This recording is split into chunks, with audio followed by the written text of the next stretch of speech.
Le damos la bienvenida al piso de la periferia a nuestro compañero, amigo, abogado laboralista, docente universitario, Damián Descalzo, autor de varios libros, los cuales vamos a tomar como referencia también para situarnos en esta charla en torno a lo que hace al 17 de octubre. ¿Cómo estás, Damián? Bienvenido. ¿Cómo andas, Gustavo? Siempre un gusto verte y aceptando siempre con honor estas invitaciones. Bien, hablábamos un poco fuera del aire de cómo la política ha perdido su sentido filosófico, sobre todo en torno a lo que tiene que ver con el peronismo. ¿Qué representa para la filosofía peronista el 17 de octubre en términos de contenido político? Porque por lo general cuando se habla del 17 de octubre se lo sitúa precisamente en esa fecha, pero hay un relato anterior que tiene que ver, por ejemplo, con lo que ocurre en 1943. Sí, yo creo que siempre cuando me invitan a hablar del 17 de octubre, hago esta diferenciación, ¿no? El 17 de octubre es la culminación, es la victoria de un proceso que fue iniciado mucho tiempo antes, sin el cual no se puede entender el 17 de octubre. La idea de que el 17 de octubre es el nacimiento del peronismo, que está tan instalada, es una idea falsa. El peronismo no nace el 17 de octubre. Y no es una interpretación mía. La primera historiadora del peronismo, que fue Vita, cuando daba las clases en la Escuela Superior Peronista, ella decía, el 17 de octubre representa la victoria del peronismo, pero no el nacimiento del peronismo. El peronismo nace en el momento en el que Perón, desde sus diferentes puestos en su vinculación con los sindicatos, tanto sea el Departamento Nacional del Trabajo y luego con la Secretaría de Trabajo y Previsión, cuando Perón empieza a dialogar con los sindicatos, ahí está naciendo el peronismo.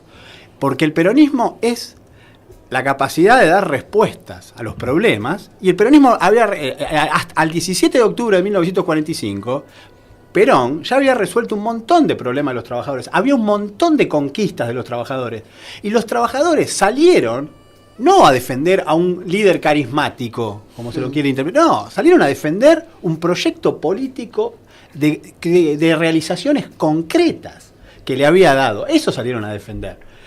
Y por eso digo, ¿no? El 17 de octubre, como bien decías vos, ¿no? Está ligado a todas esas realizaciones que se fueron dando en el marco de la Revolución de 1943. Había una utopía. Los trabajadores tenían un sueño y Perón marcó el rumbo. Convirtió esa utopía en realidad efectiva. Y eso es lo que dio, lo que vos decís, lo que dio la salida de la gente el 17 de octubre a la calle. Tenía un sueño, que ya era realidad en parte de eso. Digo, ¿por qué crees que pasa lo que está pasando? ¿Por qué nos cuentan el peronismo a nosotros que somos peronistas? ¿A qué te refieres con que nos cuentan? Y nos cuentan el sentido común, los medios. Dicen que el 17 de octubre, lo que decías vos como ejemplo, marcó el inicio del peronismo cuando lo que contás es otra cosa, lo que nosotros conocemos es otra cosa. Pero yo creo que no, que son otros. También adentro del peronismo está este equívoco. Es un lugar común. Podríamos decir con esto cuántos lugares comunes que hay en el peronismo, ¿no? Cuánta monserga, ¿no? Cuánto hay de cosas que se repiten y no se las piensan. Pero esto es un problema no de afuera hacia el peronismo, que hay muchísimos, ¿no? De tergiversaciones que se hacen desde afuera del peronismo hacia el peronismo. Pero en este caso yo estoy haciendo una crítica de última, si es interna, ¿no? Porque es los mismos compañeros tienen. Es más, mañana yo voy a ponerme a contar y antes de las 10 de la mañana habré escuchado 200 veces que hoy es el día que es el nacimiento del peronismo. Pero eso no es una batalla cultural que perdimos. Que nos cuenten a nosotros. Yo no doy por perdida ninguna batalla. No. Bueno, pero que venimos perdiendo. Que venimos perdiendo me gusta más. Sí. Entonces, sí, creo, y te digo por qué, porque si no parece que fue una cuestión de meramente historiográfica. No, tiene mucho de sentido, ¿no? Primero porque nos invita a estudiar en mayor profundidad, que es lo que yo me tomé el trabajo hace unos años, del proceso de 1943, 1944 y hasta octubre del 45, que es un proceso riquísimo. Pero si yo todo el tiempo digo que el peronismo nació el 17 de octubre del 45, es como que menosprecio y ninguneo todo ese proceso. Y en ese proceso está la revolución más importante que hubo. Podría decir de gran parte del mundo, pero para no ser acusado de soberbio y de argentinocentrismo, voy a decir que es la revolución más importante que hubo en nuestro país. Fue efectivamente la que se da entre finales de 1943, cuando se profundiza el carácter social de la revolución, porque la revolución podía haber sido un simple cuartelazo, como lo decía Perón, ¿no? Si a la revolución no le ponemos organización y unidad, y esto es importante también, el 17 de octubre no es resultado de la espontaneidad, porque hay algunos que, ay sí, los trabajadores, es más, vos te das cuenta que hasta en el discurso, hasta le pegan a la CGT del 45 y para pegarle a la de ahora. Sí. Dicen, no, porque en realidad la CGT puso el paro el 18 y los trabajadores salieron el 17. En ese discurso está enraizada una crítica a la organización. La idea de que lo espontáneo vale más que lo organizado. Y esa idea también hay que combatirla. Primero porque es profundamente antiperonista y además porque es funcional a los intereses de nuestro enemigo. Porque si yo voy al campo de batalla, imagínate a San Martín yendo espontáneamente a pelear en Chacabuco, Maipú, y probablemente lo hubiesen hecho bolsa. El ejército de la independencia ganó porque era organizado. Y el peronismo triunfó el 17 de octubre del 45 porque ya había altos niveles de organización, donde Perón, en esa vinculación con los diferentes sindicatos, a partir, repito, de las reuniones incluso previas a su asunción, porque esto todavía se conoce poco, Perón se empezó a juntar con los dirigentes sindicales antes de asumir el Departamento Nacional del Trabajo. No es que Perón descubre el mundo del trabajo cuando de casualidad lo ponen ahí de... No, Perón sabía que el movimiento obrero iba a ser un actor relevante y Perón incluso, teniendo un cargo en el Ministerio de Guerra, que no tenía nada que ver, ya se reunía con los dirigentes sindicales. Bueno, es muy rico esto que contás porque lo expresás también muy bien en tu libro, en torno a lo que es la organización previa y a lo que configura el GO también, ¿no?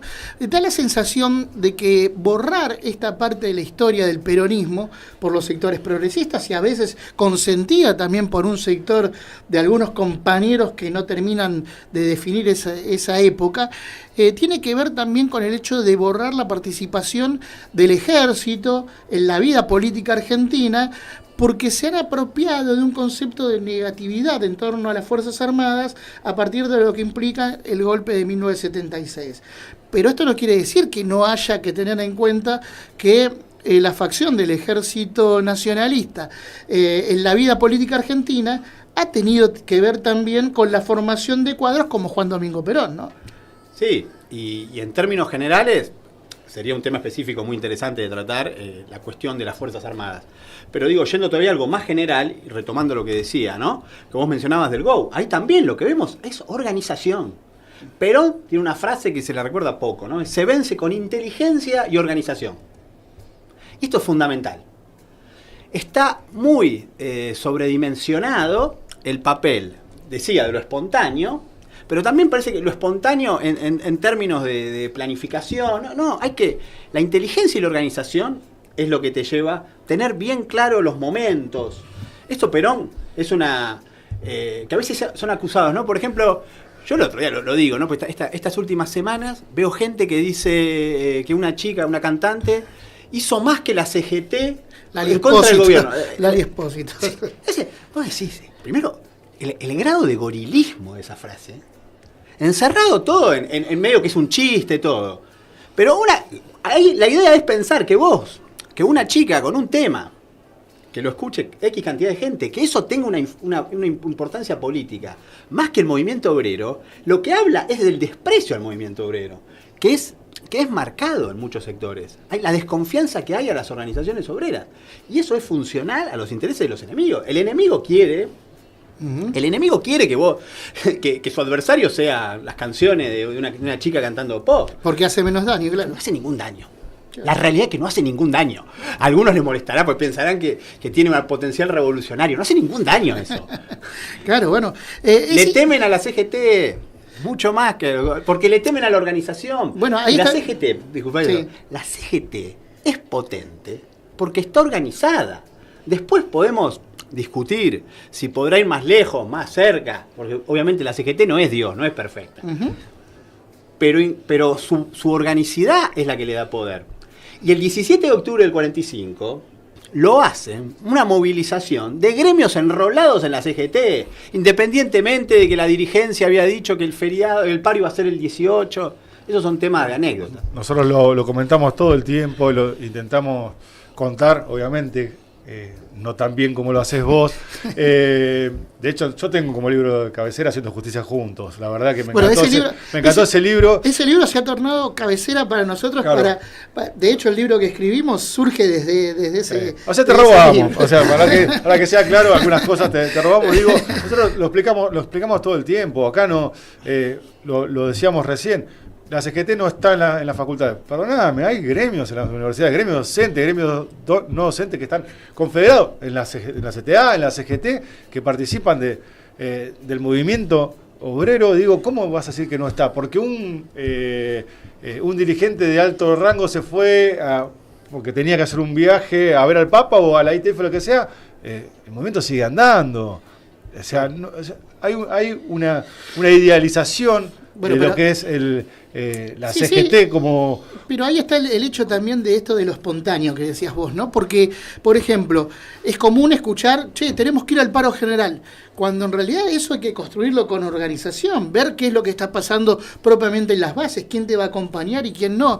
Ahora, en este sentido, cuando pasa esto, lo que uno ve es que se pretende vaciar de sentido al peronismo en sí mismo, porque también está la otra mirada, ¿no? La mirada de, bueno, Perón fue un pragmático, como si Perón no tuviera atrás de él un pensamiento que haya elaborado, que haya desarrollado en términos políticos y en términos filosóficos también, ¿no? Hago hincapié en esto de la filosofía del peronismo porque una de las cuestiones que estamos viendo que se pierde es de alguna manera la espiritualidad del hacer política. Porque la política parece que es algo abstracto que nos sentamos y es la rosca. Y la política tiene un contenido que se basa en un marco teórico mucho más amplio que el peronismo ha podido superar en función de que has trasladado esa teoría a una práctica de la liberación, que es otro concepto que tampoco se pone de relieve en la actualidad. Porque, por ejemplo, discutimos quién va a manejar el PJ, pero no discutimos con qué y cómo, es decir, con qué contenido vamos a manejar el PJ. Si el concepto revolucionario de liberación nacional no está. Bueno, sobre ese tema, que es muy interesante, hay una falsa dicotomía entre lo pragmático y las ideas. Primero, eso es falsa, es falsa la dicotomía. Hay idea y realidad. Esto el Papa Francisco tiene en sus principios, el principio de que la realidad está sobre la idea es lo que define, porque además está íntimamente ligado con el gran pensamiento occidental y con el pensamiento del peronismo. La realidad y la idea conviven. Si yo pongo a la idea sobre la realidad, me alejo, me transformo en un ideólogo, y de esto hemos tenido mucho en la Argentina y en el peronismo en particular, gente que antepone sus caprichos ideológicos a la realidad. Y vos lo ves, que llevaron adelante durante años una agenda que no tenía nada que ver con la realidad. Un exceso de idea. Porque las ideas, hablamos hace un rato de los medios y los fines, las ideas son instrumentos, solamente sirven como instrumento. Yo no me puedo enamorar de una idea si no me sirve a la finalidad que yo tengo.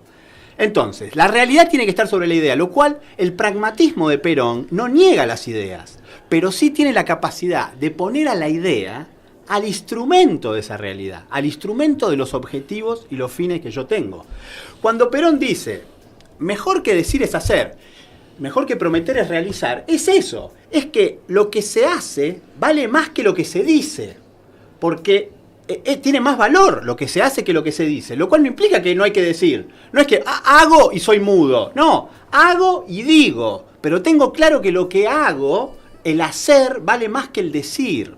La realidad vale más que la idea, pero no anulo la idea, no anulo al decir. Hago y después digo. De hecho, Perón decía, cuando resume muchas de sus enseñanzas en el libro Doctrina Peronista, que yo de paso hay que aclarar que es una recopilación de discursos, ¿no? Porque a veces parece que Perón hubiese escrito la Doctrina Peronista, no, es una recopilación de discursos, de algo que Perón decía, de algo que había hecho. Y se convertía en doctrina. Y relacionándolo con el tema, sí, la doctrina es hacer. Claro. Y relacionándolo con el tema, el 17 de octubre es la culminación, es la victoria, donde los trabajadores salen a defender no lo que Perón decía, salen a defender lo que Perón hizo, todas las conquistas que hubo, desde fines de 1943 hasta octubre del 45, que son importantísimas, ¿no? La creación de los tribunales del trabajo, vacaciones, lo del peón rural, el modelo sindical, que es lo último que se hizo antes del 17 de octubre del 45, todas esas realizaciones que los sindicatos fueron ganando. Perón se juntaba con ellos. Es muy interesante, ¿no? Porque Perón, como para aseverar que el peronismo no nace el 17 de octubre del 45, Perón, un año y medio, casi 2 años antes, más de 2 años antes, tenía reuniones. Y la frase de que mejor que decir es hacer y mejor que prometer es realizar surge de esas reuniones. Perón se juntaba con los dirigentes sindicales y le decía, yo no les prometo nada. ¿Cuáles son sus necesidades? ¿Qué es lo que ustedes quieren? Entonces decían esto. Y él no les decía, no vendía humo, yo te lo voy a hacer. No. Porque esto es lo que tiene que hacer un dirigente político, escuchar las necesidades y resolver los problemas. Pero no tiene ningún mérito decir, yo lo voy a resolver. Ahí es donde damos cuenta, ahí es donde se queda claro que el decir, supongamos que Perón le hubiese dicho, yo le voy a resolver su problema, eso hubiese sido un decir. Si hubiese quedado en el decir, no tiene tanto valor. El valor es el hacer. En ese hacer se pierde de vista permanentemente que vuelvo a retomar un poco el camino de la charla, ¿no? En ese hacer se pierde de vista también la causa. Hablábamos fuera de aire de que la política y por momentos también el peronismo o este peronismo en este momento histórico perdió su telos también, ¿no? Esta idea de, bueno, ¿dónde está la causa? ¿Cuál es la causa del peronismo actual en comparación a la causa del peronismo del 17 de octubre? Que debería ser la misma, ¿no? Porque hoy vivimos un grado de dependencia y de semicolonia casi total y sumamente pornográfico. Pero bueno, eso no parece estar en la discusión política actual. A ver, el peronismo es un movimiento político que nace en este periodo y teniendo bien en ese momento el emblema que Perón utilizaba, que lo utilizó en un discurso que está incluido en una de las recopilaciones de doctrina peronista, en un discurso justamente en la Secretaría de Trabajo y Previsión de Córdoba, porque él empezó a nacionalizar la Secretaría de Trabajo y poner por todo el país, cuando él dice, Dios, patria y justicia social es el emblema de nuestra revolución. Es el emblema original que después lo podemos sintetizar con las 3 banderas, ¿no? Que toma esta idea de justicia social y también las otras, ¿no? La finalidad del peronismo, el telos del peronismo, es hacer grande a la patria y feliz al pueblo, entendiendo que no son separados estos conceptos, ¿no? Si yo hago grande la patria es si el pueblo está feliz. Y yo, para que el pueblo sea feliz, necesito que el país sea grande, que controle, para decirlo en términos más concretos, que controle su economía, que controle sus recursos naturales, porque sabemos que hay una relación entre las banderas del peronismo. No puede haber justicia social si no hay independencia económica. Y no puede haber independencia económica si vos primero no tenés soberanía política. Entonces vos tenés que... Esas cosas hay que relacionarlas. ¿Qué puede ser lo que hemos vivido tal vez los últimos años? Sin querer ponerme en una posición absolutamente crítica, que no me gusta porque a veces parece que uno se pone afuera y ve los errores de los demás, ¿no? Y haciéndose cargo también uno de lo que pudo haber hecho mal. El peronismo tal vez que... vuelvo al principio, ahora a otro principio del Papa Francisco, o sea que yo permanentemente lo cito porque está permanentemente en mí estas ideas, ¿no? Pero Francisco dice que el tiempo es superior al espacio. A veces, y eso en la política significa que el proceso político, para decirlo vos, la finalidad vale más que la lucha por el espacio. ¿Y en la política qué es la lucha por el espacio? Y yo quiero ser concejal, yo quiero ser secretario de Estado, yo quiero ser director de esto. La rosca, que no está mal. Digamos, no está mal la rosca si la rosca está puesta al servicio. Otra vez, los medios y los fines. Si yo soy concejal, soy gobernador, soy ministro, para engrandecer a la patria y hacer feliz al pueblo, está bien. Pero si yo creo que el medio es la finalidad en sí misma, ahí es donde está el error. A donde yo pongo que la lucha por el espacio vale más que el tiempo. Entonces, en el peronismo hubo una intención de generar un engranaje político que ganase elecciones, pero no llevaba, pero parecía que ganar elecciones era un fin en sí mismo. Y ganar elecciones no es un fin en sí mismo, es un cáscara medio. de huevo vacía. Es un medio. ¿Cuánto tiene que ver con eso el hecho de adherir más al contrato social que a la construcción de comunidad organizada en el marco de una democracia liberal que no ha sido cuestionada del 83 hasta la fecha? Bueno, eso sería un tema ya. Ahora, porque... Acá no nos andamos con chiquitas tampoco. No, pero ahora hemos visto, por ejemplo, en la última carta de Cristina, es notorio, que nombra muchas veces la palabra comunidad. Muchas más veces que sociedad. Hasta dice comunidad organizada. Cuando empieza a hablar del gobierno menemista, dice que el gobierno de Menem al principio hizo un ensayo de comunidad organizada. Y lo vemos en muchos lugares que ahora se ha puesto de moda hablar de comunidad. Los que hemos hablado siempre de comunidad lo celebramos. Que se haya puesto de moda algo que por lo menos favorece a los intereses nacionales. Y bueno, son discusiones como la que decía antes del 17 de octubre, si nació o no el peronismo ahí. ¿Cuánto se sabe de lo que significa el contrato social y cuánto de la comunidad organizada? Porque también a veces, creo que ayer fue que la CGT sacó o estos días, y creo que uno nombra el contrato social. Y bueno, y tal vez que no están haciendo una reivindicación del modelo rusoniano. Pero claramente hay una distinción, ¿no? Entre el modelo, el politólogo italiano Bobbio tiene una diferenciación, ¿no? El modelo clásico, aristotélico, tomista, en el que enraiza el peronismo, ¿no? La idea de que hay una comunidad, de que el hombre no tiene que firmar un contrato para estar en la sociedad. El hombre, naturalmente, por su naturaleza social y política, es parte de la comunidad. Yo no necesito hacer un contrato social, no, claro. ni con el Leviatán de Hobbes, ni con la interpretación rusoniana. Pero bueno, sería tal vez hilar demasiado fino. Pero pero aparte le da a cada individuo dentro de esa comunidad un lugar único, importantísimo. Y también te hace cargo de lo que esa comunidad significa. Que sí, no es todos tenemos una finalidad que cumplir en esa comunidad, en términos aristotélicos, ¿no? Sí, pero que cuando vos escuchás en los discursos, nosotros hablamos mucho de comunidad organizada, y cuando vos escuchás en los discursos, no está tomado con ese sentido.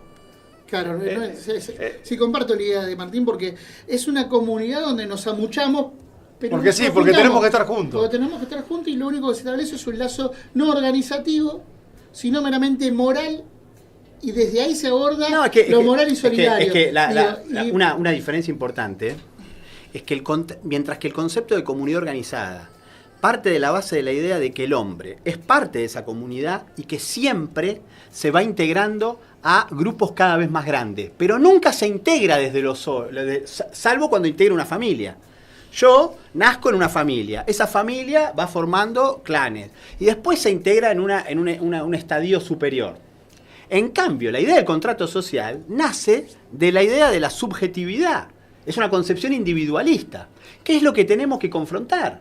Porque ¿qué tenemos hoy? Un gobierno que glorifica la libertad individual, el egoísmo. Ayer escuché un largo discurso del presidente hablando de todas estas cuestiones. En realidad, él, como un fiel exponente de la escuela austríaca, representa la idea típica del liberalismo, del egoísmo, la libertad individual. Y bueno, eso choca fuertemente contra la comunidad organizada.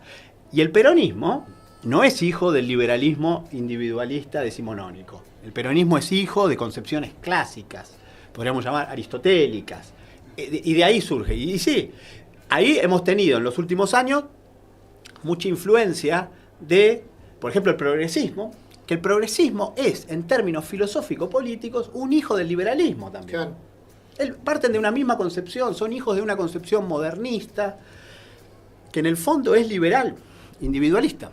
Más allá de que a algunos les molesta, pero es así. Nosotros decimos que termina siendo más daño. Les molesta a algunos que se los acuse de eso. Está claro. Nosotros decimos que el progresismo le hizo más daño al movimiento nacional peronista que hasta la propia dictadura. La dictadura sabés que venían con armas, te pegaban un tiro, pero estos tipos te están haciendo mierda al movimiento desde adentro. Bueno, ahí te meto en otro brete. Cerra.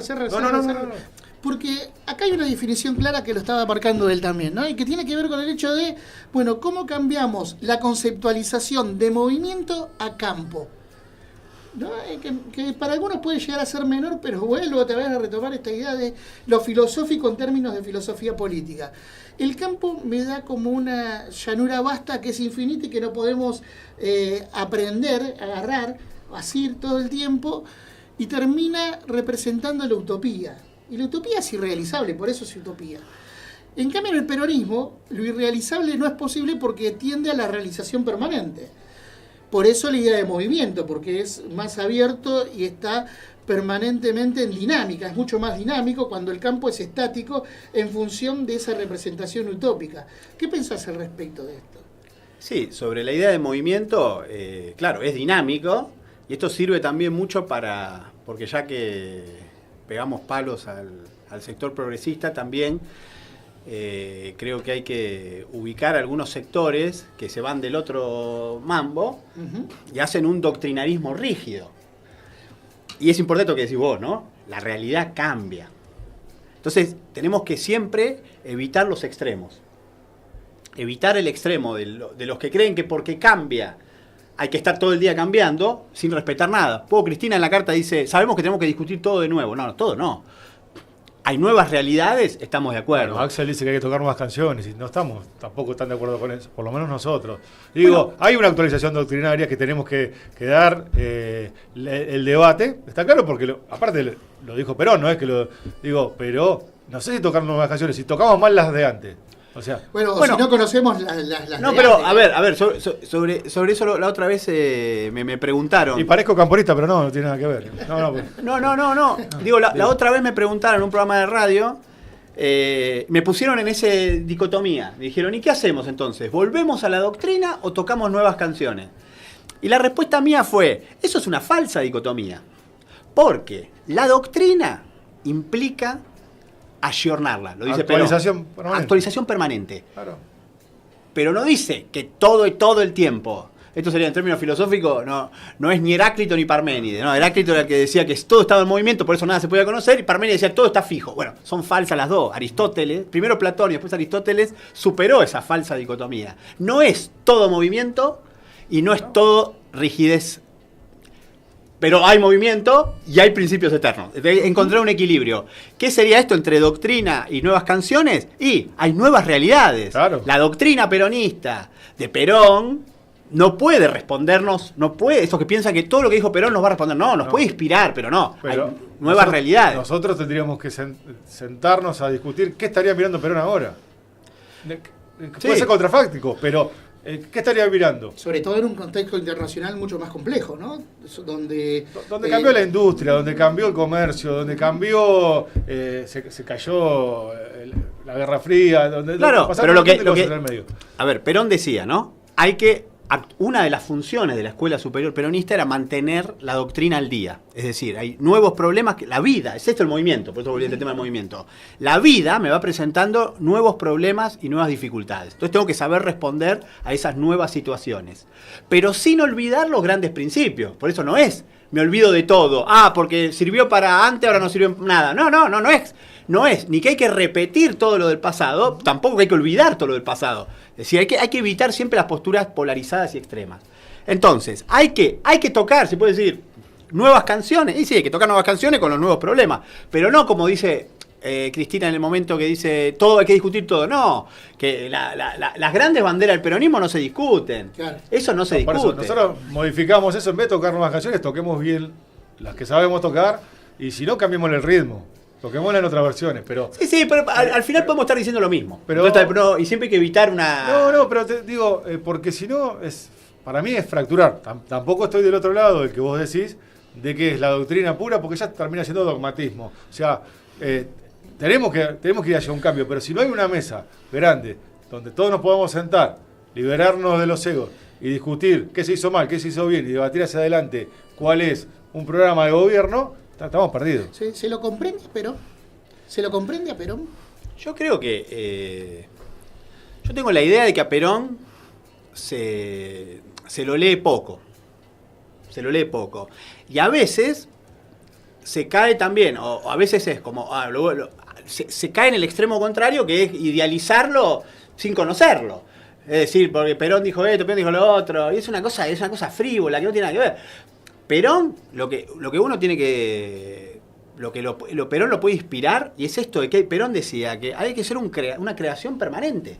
Si hay nuevos problemas, entonces hay que estar todo el tiempo creando. Y esta es la dificultad, porque es bastante fácil repetir. Yo agarro el manual de conducción política y digo exactamente lo que decía Perón, o ante cualquier problema agarro un párrafo de doctrina peronista y digo, Perón dijo esto, bueno, está bien, pero Perón lo dijo para otra situación, que podrá ser parecido, que podrá inspirarnos, pero no es lo mismo.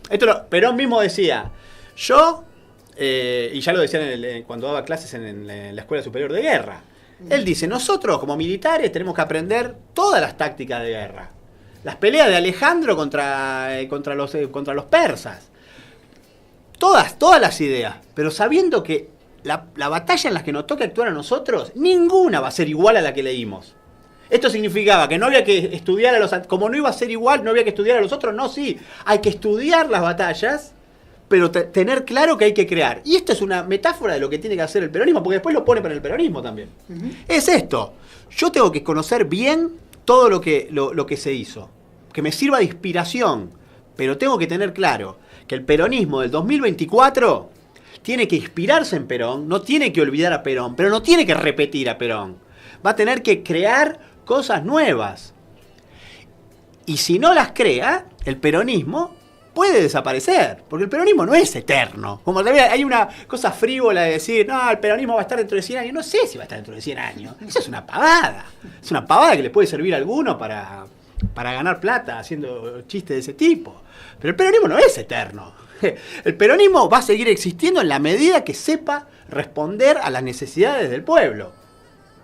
Y perdió las elecciones, y viene perdiendo muchas elecciones, porque claramente se fue alejando de la necesidad del pueblo. Se fue perdiéndose en agendas que no tenían que ver con la realidad, que es lo que yo decía antes. Hubo sectores muy influyentes en el peronismo que antepusieron la idea a la realidad. Y uno le decía, pero mirá, eso no es un problema de la gente. Y también está en el movimiento obrero, que es donde menos han influido esas ideas. Pero también, yo he visto peleas en el movimiento obrero por cosas que no tenían nada que ver con los problemas de los trabajadores. Algo a decir, por ejemplo, de que si en una subsecretaría había que haber igual cantidad de mujeres que hombres. Bien, uno puede parecerle valioso o no, está claro, pero que si ese es un motivo de conflicto, ese no es un problema real de los trabajadores. Esa es una división, que es una pelea innecesaria que surge por seguir agendas que no tienen nada que ver con los problemas de los trabajadores. Ahí es un típico ejemplo donde uno antepone la idea a la realidad. ¿Y en dónde vas a estar el próximo 17 de octubre? ¿Mañana? Sí. Mañana voy a estar dando clases. Es decir, mañana tengo que dar clases a la mañana en la Universidad de San Isidro y después tengo clases en la UBA, que también es un tema interesante, el tema universitario. Va a haber en algunos lugares, se habla de hacer una protesta, no sé. En principio, en la Facultad de Derecho de la Universidad de Buenos Aires, si llega a estar abierta, porque el jueves pasado, por primera vez que yo recuerde, desde muchos años, ¿no? Porque no solamente que doy clases hace muchos años, sino que fui estudiante de la Facultad de Derecho de la UBA, la primera vez que cerraron directamente la universidad. Yo recuerdo hasta haber tenido clases hasta en momentos de paros generales, todo. Es decir, si mañana abre voy a estar ahí. Después, si es para no escapar a la pregunta, porque me parece que...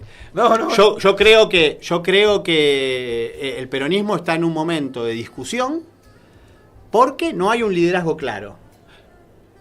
Algunos piensan que hay un liderazgo claro, que es Cristina, pero bueno, los que piensan eso, que es el sector más grande del peronismo, digamos, es el sector más grande del peronismo, yo te voy a escribir una cosa, ¿no? Que el peronismo está en una tragedia, que es que desde hace muchos años su dirigente de mayor peso electoral, que es Cristina, sin duda, no puede garantizar el triunfo. Esto es una tragedia del peronismo. El peronismo siempre, ni hablar con Perón, pero después, en otros procesos, con Menem, con Kirchner, y la misma Cristina, en su momento, por lo menos en la elección del 2011. Siempre el mayor dirigente del peronismo aseguraba el triunfo electoral. Cristina siguió siendo la mayor líder, pero ya no aseguró el triunfo electoral. En otros momentos, ¿qué sucedía? Aparecía un nuevo líder. Cuando Menem no podía ganar, Duhalde y Kirchner le ganan. Después Kirchner disputa ese poder con Duhalde, le gana. Pero ahora tenemos una situación rarísima, que es que la mayor dirigente del peronismo conduce procesos que llevan a la derrota de 2013, a la derrota de 2015, Pero vimos que en el 2017, lejos de surgir una figura del peronismo, Cristina revalida sus títulos, perdiendo. Pierde, pero revalida su condición de la dirigente más importante del COS. Eso sucedió en el 17, 19, 21, estamos viendo este proceso. Yo lo que creo que hoy el peronismo está en esta cuestión, ¿no? Esta discusión de si Cristina puede ser. Yo preferiría que aparezca un liderazgo nuevo, porque me parece que el liderazgo de Cristina, que ha sido importantísimo, que ya está en la historia, que ha tenido muchos logros, es un liderazgo que no le sirve al peronismo hoy. Yo creo que hay que generar un nuevo liderazgo. Creo que la candidatura de Cristina viene a bloquear la posibilidad del surgimiento de un nuevo liderazgo. Lo que espero es eso. Después, creo que todos los peronistas de todo el país tienen derecho a hacer la movilización que quieran, porque esto es el movimiento amplio, diverso, y que justamente como estamos, si hubiese un líder, yo estaría ahí, pero no hay líder. Espero que haya uno nuevo, sea un dirigente sindical, sea un gobernador, que sea, pero que surja un liderazgo nuevo, que tampoco no va a surgir porque lo digamos, va a surgir de una práctica. Damián, ha sido un gustazo para nosotros. Vamos a seguir con estas charlas y te vamos a volver a convocar porque me interesaría hablar desde el peronismo, desde lo geopolítico también, que es algo que parece ser que la dirigencia política actual no aborda con la madurez necesaria, y teniendo en cuenta que sos un hombre que viaja mucho y ha conocido muchos lugares, por ejemplo, Medio Oriente, sería importante también tener esa visión situada, digamos, haber estado ahí para entender de qué estamos hablando más allá de la abstracción y del marco teórico. Así que abrimos la invitación para una próxima charla geopolítica. Ha sido un gusto. ¿Querés cerrar con alguna? No, lo quiero decir que el distanciamiento de la agenda tiene que ver también con esto, de que el peronismo en los últimos años ha estado en una discusión de agenda o de una agenda ideológica por fuera de los problemas reales, o una agenda metida en las cuestiones tácticas de observación, de conservación de poder o de la lucha por el poder, y en una cosa chiquita. Entonces, las urgencias y el discurso ideológico por fuera ha hecho que no se discutiesen los grandes temas como son los de la política internacional. Excelente. Damián, muchísimas gracias. Gracias a ustedes por la invitación. Así estuvo con nosotros Damián Descalzo, abogado laboralista, docente universitario, escritor. Recomendamos todas las lecturas de sus libros que pueden encontrar en distintas librerías. Gracias.